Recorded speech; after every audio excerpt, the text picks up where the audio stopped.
नाज़रीन, हैदराबाद में Pakistan peoples party तरफ़ां डिस्ट्रिक्ट काउंसिल ॿाहिरां पेट्रोल जा अघ वधण ख़िलाफ़ सख़्त एहतिजाज कियो वियो आहे। एहतिजाज जी अॻवानी पीपी ज़िले हैदराबाद जे सदर सगीर कुरैशी, अली मोहम्मद सातो, बरकत बबर, फ़िरोज़ अहमद मंगी, इख़लाक़ कुरैशी ऐं ॿियनि कई आहे।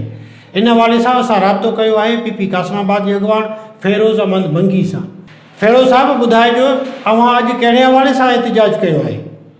अॼु असां ज़िले जी क़यादत पीपल्स पार्टी ज़िलो हैदराबाद जे तरफ़ां डिस्ट्रिक्ट काउंसिल में जेको हीअ असां प्रोटेस्ट कयो आहे, जेको एहतिजाज कयो आहे, उन एहतिजाज जो मक़सदु इहो आहे त हीअ नाअहल सरकार, नियाज़ी सरकार जेका आहे उन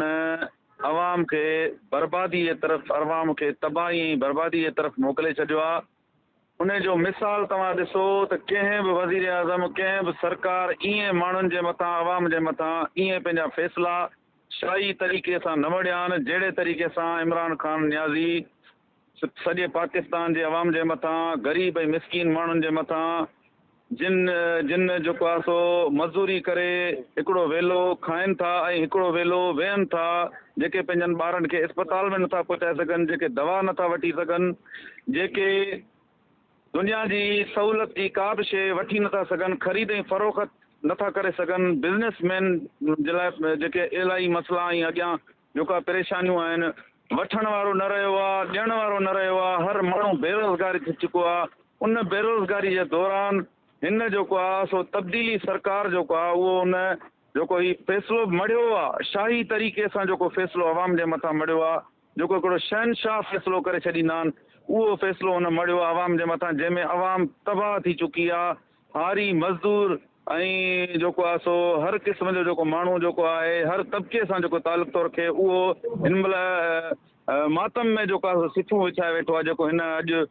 राति जेको पेट्रोल जो जेको माना जेको हिन क़ीमत चाढ़ी आहे, उन जे ख़िलाफ़ पीपल्स पार्टी मुसलसिल जदोजहद में आहे, चेयरमैन बिलाल भुट्टो जे अॻवानी में, ऐं असां सॼी सिंध, सॼो पाकिस्तान अवाम जेको आहे उहो 27 फरवरीअ ते जेको रैली निकिरंदी, जेका लॉन्ग मार्च निकिरंदी इस्लामाबाद जे तरफ़, उहो रुख हूंदो इंशाअल्लाह ताला, उहो आख़िरी कोको हूंदो हिन